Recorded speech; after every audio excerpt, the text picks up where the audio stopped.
pledge allegiance to the flag of the United States of America and to the republic for which it stands, one nation, under God, indivisible, with liberty and justice for all. Awful silence.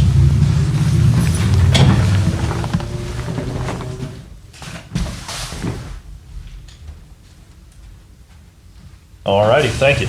We'll begin. So we have department heads up first. Request approval IGA, OHA, and authorize Mike to sign. Good morning. Good morning. Is this on? Sounds like it. Okay, good. Mine is. So this first agenda item is for money coming in for problem gambling prevention services. It's $47,150 over 2 years. Mr. Chair, move to approve intergovernmental agreement 44300-000-43066-0 with Oregon Health Authority and authorized department head Mike Rowley to DocuSign. And second, discussion?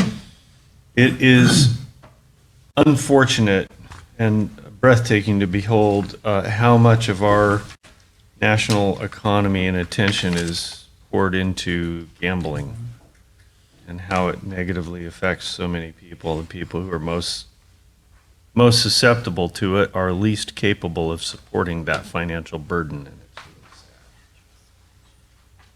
really sad. Agreed. Public, any?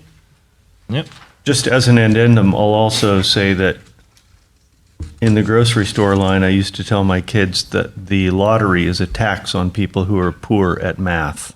And it goes to the education fund, but our kids may be smarter than us. Right.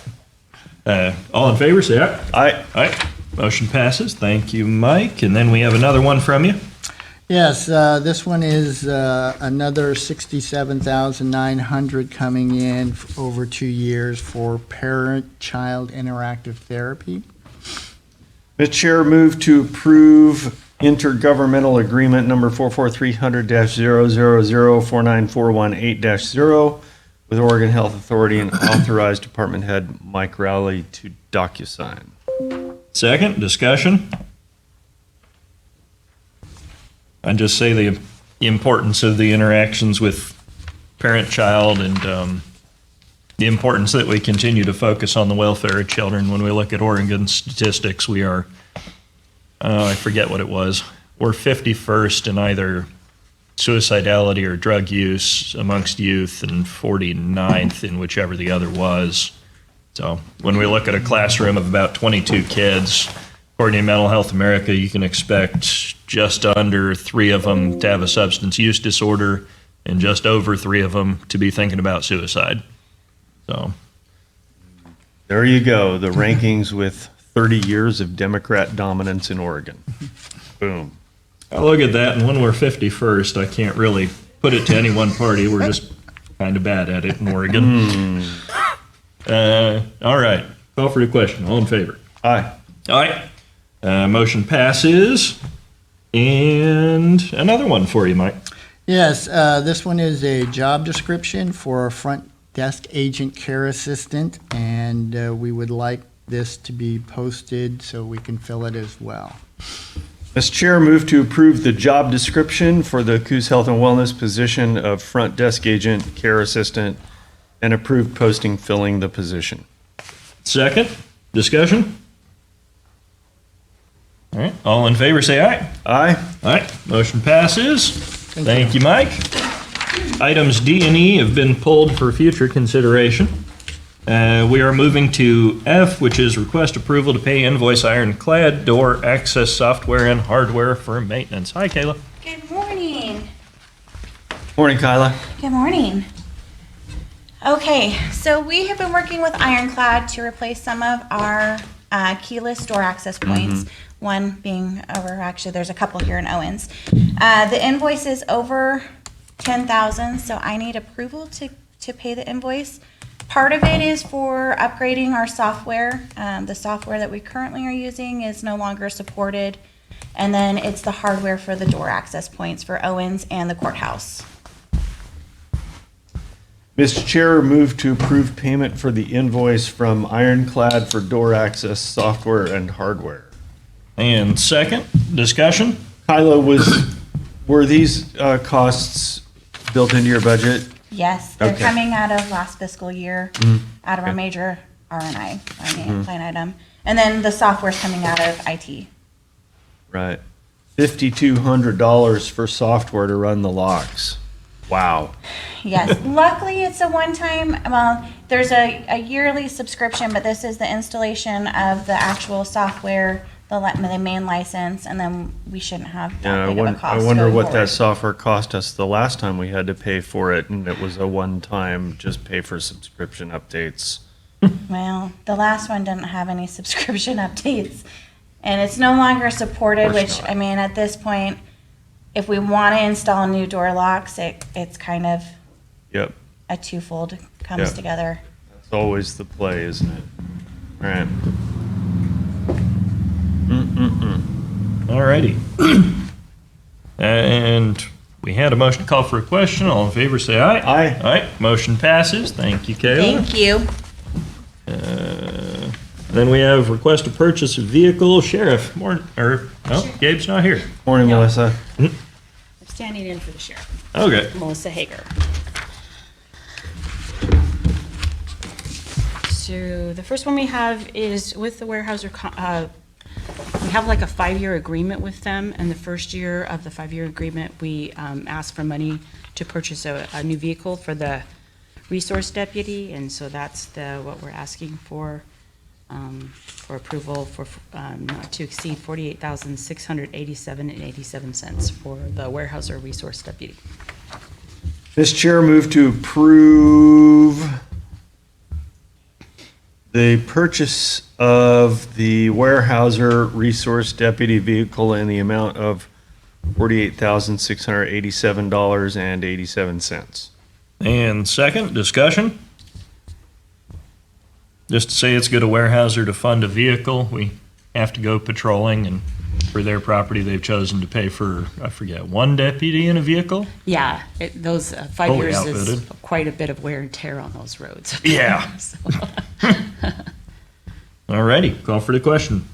All in favor, say aye. Aye. Aye. Motion passes, and another Especially one when for- the chase goes What? through a clear cut. Yeah, I didn't know about that, but Where's Lance? Lance isn't here. Oh, well.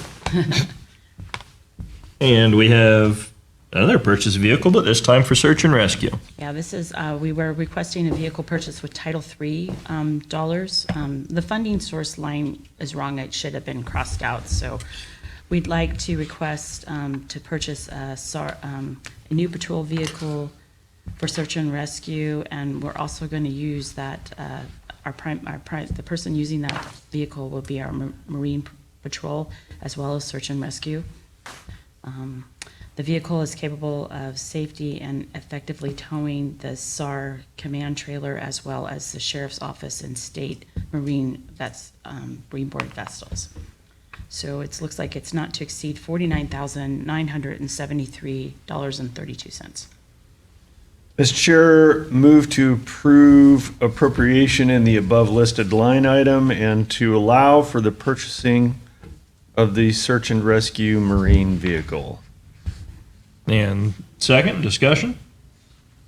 Could you remind us what Title III funds are? Where are those originating?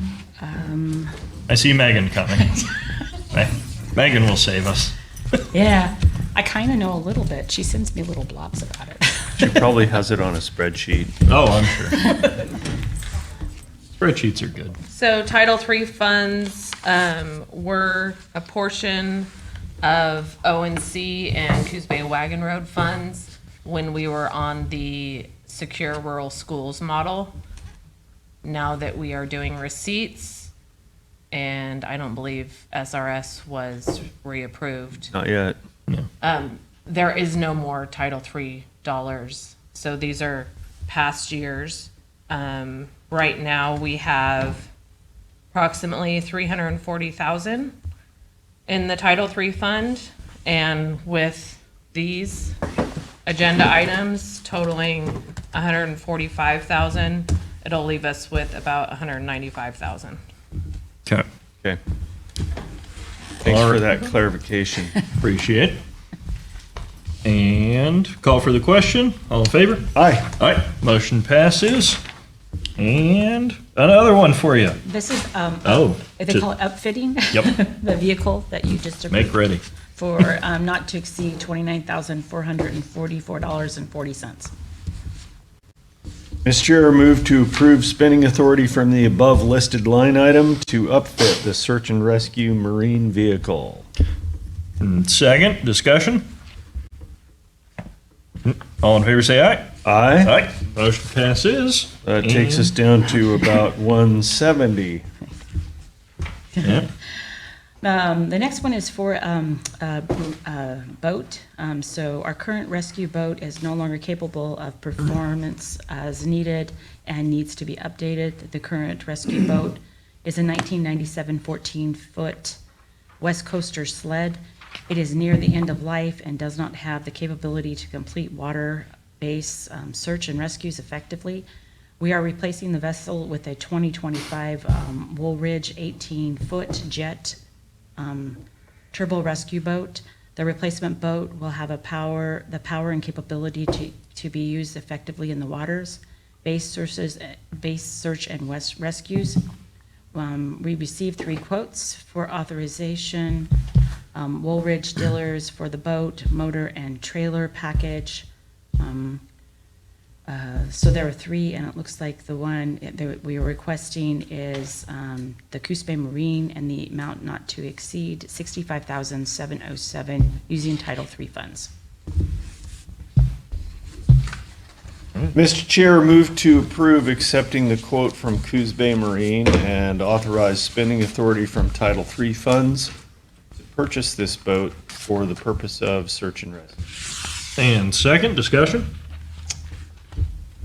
So put us at closer to 100 now?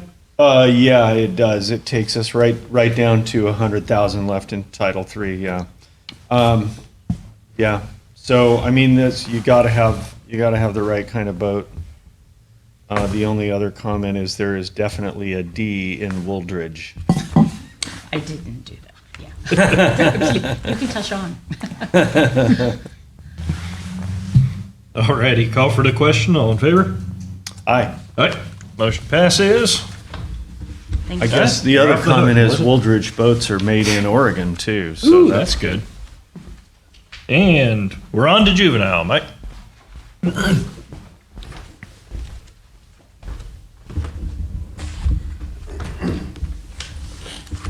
Mike Krem, Juvenile Director.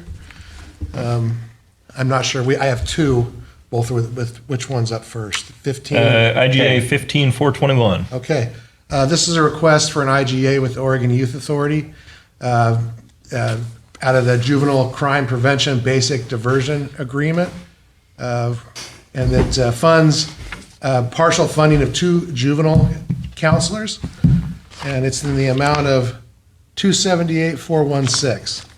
And this is funded by the State of Oregon, Oregon Youth Authority. Ask the board to approve and sign. Mr. Chair, move to approve the IGA with Oregon Youth Authority for Juvenile Crime Prevention Basic and Diversion Agreement number 15421 and authorize chair to sign. Second, discussion. Sir. Just noting the importance of intercept. Those statistics I mentioned earlier, we rank, I think, 35th in the nation for adult substance abuse. So we've somehow done better there, and there is a bit of a storm coming towards as these kids grow up. So the intercept point is critical. That gap from 35th to 50th, all those people just died. Oh, that's ranking. No, that's not age. That'd be. It would definitely draw more attention than it seems to. I understood the Oh, okay, just conversation. checking. Yeah. Oh, I see what you mean. Yeah, Okay. Unfortunate. All right, call for the question. All in favor, say aye. Aye. Aye. Motion passes. And Mike, you've got IGA 15361. Yes, this is another IGA with the Oregon Youth Authority, 15361. This allows for purchase of services Could be clothing, counseling, gas vouchers, bus, school supplies, et cetera. The amount is $10,575. Funding source is the State of Oregon, Oregon Youth Authority. Ask the board to approve and sign the IGA with Oregon Youth Authority for this amount. Mr. Chair, move approval of the IGA with Oregon Youth Authority for Individualized Services Agreement number 15361 and authorize chair to sign. Second, discussion? Hearing none, all in favor say aye. Aye. Aye, motion passes, and you're off the hook, Mike. Thanks, Mike. Have a good day. You too. And now it is county council for ASME bargaining. Yeah, thank you. The current collective bargaining agreement with AFSCME ended on June 30th, 2025. We're requesting the Board of Commissioners approve the new collective bargaining agreement between the parties for July 1st, 2025 through June 30th, 2028. Mr. Chair, move to approve and sign the collective bargaining agreement between the county and AFSCME Union effective July 1st, 2025. And second, discussion? So this is an approval on the basis or on behalf of the board, but we just need to be aware and understand that AFSCME employees are actually going to be voting on this today because their previous vote on it went awry in some regard. So it is possible that we might approve this, and that's a non-issue anyway because the employees haven't approved it. So just with that disclaimer. Yeah, our understanding was it was a procedural issue. It passed once. We'll have to see if it passes again, though. Understood. Call for the question. Aye. Aye. Motion passes. That puts us to the consent calendar. Mr. Chair, move approval of the consent calendar as presented. And second, all in favor say aye. Aye. Aye. Motion passes. There we go. Got it free. And any late agenda items? I don't believe No, we have we don't any. have any. Awesome. Yeah, that is. Commissioner comments. Commissioner. So the last couple of weeks for me have been largely occupied with some time out at the fairgrounds, trying to make things or participate in helping things move along out there. We did get the permit finally for the llama barn to be constructed, and we overcame the terrible threat of 12 posts installed in the ground in a floodplain. So we won't be experience any excessive flooding due to those 12 posts. That's good to know. And that construction is going on and probably going to be done here in the next 2 days, I would say, just in time for the fair. And my greater involvement in the fair this year has really brought home for me the value of people, or not brought it home, but it's renewed the recognition of the value of people who contribute their time for the benefit of all the other people in the county and the county itself. And Susan's sitting here, and she does that every single week. She's over here at the roads department donating her time. And at the fair, Gary Haga and Jason Wilson and now I'm going to forget some names, but Keith Lewis and so many others that are there every day. That Gary Haga is there 4 or 5 days a week for 6-8 hours at a time and bringing his own excavator and stuff. It's amazing. So we had the opportunity to prepare some food for the volunteers over there last night, and that was a nice gathering. And thanks to Commissioner Farmer for coming over and helping some with that. He's a great corn shucker. Thank you for the barbecue. Everyone was Who healthier knew? for me not being the one that did it. So we upgraded them to tri-tip this year, and that was well received. So anyway, fair starts on Tuesday, and that's going to be really awesome for this community. We're very much looking forward to it. I am working on a couple other items that probably can't really bring it out of the public sphere yet. So we're trying to find ways to fund this county, and you know, the struggle is real and it continues, but we are working on it. And, you know, Commissioner Farmer has some ideas he's working on as well, and so that's what we're striving for, and hope to see a more a less traumatic budget process next year based on that. That's all I've got. As Rod mentioned, we were out at the fair yesterday, and again, he is a very good cook. If you need somebody to barbecue, let him know. You're not safe with me cooking. My significant other doesn't allow me to cook anymore. Let's see. And the fair, I always appreciate and look forward to it every year. As commissioners and in my past roles, we're often there when there are problems and we're trying to solve problems. So it's nice for those events like the fair where you see all the people happy and just living their life, and it's a good time because it's a contrast to what we usually deal with. You'll notice from about Coquille south, and then there will be some in Coos Bay, North Bend area. There are some flyers going up encouraging people to report their power flickers to Pacific Power. That's something I've been working on a little, as I noticed since I'm working in Coquille more that the power is not as stable here and in Myrtle Point and out in Powers, which is a problem for equipment in businesses. It's a problem for your fridge. Those power fluctuations damage electrical equipment. So, and the power company is good at tracking full-scale blackouts, but they're not as good at tracking brownouts. So it helps if you call Pacific Power and let them know when you get those flickers or when you get it out for a couple seconds. That's still a sign of an unhealthy electrical infrastructure. And then the state can encourage those companies to maintain their equipment when there's the volume of calls coming in. So please do report those.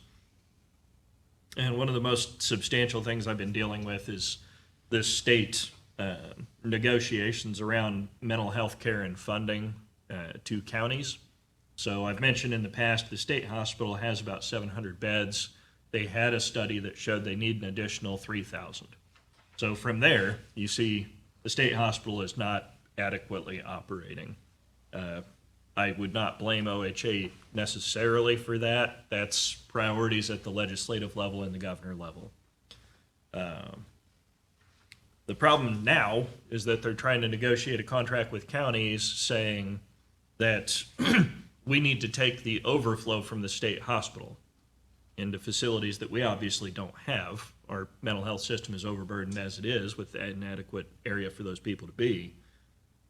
And they want to remove the part of the contract that says subject to availability of funds. So, yeah.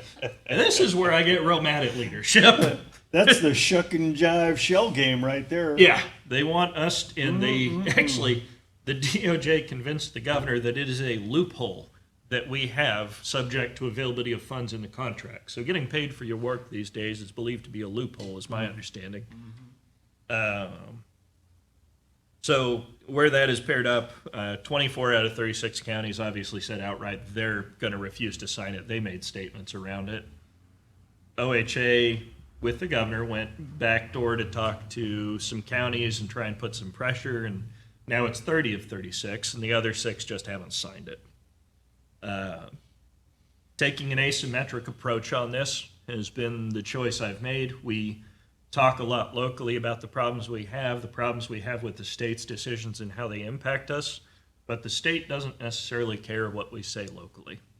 So I had an article, I ran it through Association of Counties, and it's run in the Register Guard, the Oregonian, I believe it ran in the Statesman, the Lund Report, and 2 radio shows so far to make it so that it is in their backyard, up in Salem, up in Portland.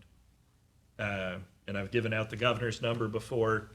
It's not a direct line, but it is the one you're supposed to call. So the people can call and see why it's a loophole to get paid for your work. I see it as a problem that's indicative of the system that Oregon has used in the past, where it makes a proclamation. It is evidence-based that it is beneficial to provide treatment in your community, but they're not adequately funding the resources before they make the mandate, which results in, if this goes through, I would expect to see an increase in homelessness on the streets, an increase in highly visible individuals who are homeless because they're severely mentally ill and should have been at the state hospital or in a facility that is adequate, which we are not being promised funding for. So that is a big portion of my time right now. I would like to work more on my proposal to have portions of income tax come back to counties, reform that system, I'm building up plans and proposals for our legislators in the upcoming sessions, since we have a break right now, and we know what the outcome of this last one was. But the mental health component I consider to be a substantial threat to counties, so that, especially ours. We've historically had a large rate of people at the state hospital. So that is a large chunk of my work. If we have any closing thoughts or, public comment, I'm sorry. Nobody signed up. Do we have anybody that decided spontaneous? Phil, you didn't sign up. You usually at least give me a thumbs down. Well, these things are just not right for me right now. I'm stacking them up where I'll really have a good 3 minutes. Okay. He's much less motivated now that Bob's not here anymore. I'm glad I could solve that for you. Yeah, with that, I suppose meeting adjourned. Some kind of a record. I was. I don't like him to. This has been the first year. Tom. This is the first year since I wasn't on council that it took more than one day to get through their budget. So I was usually the budget officer.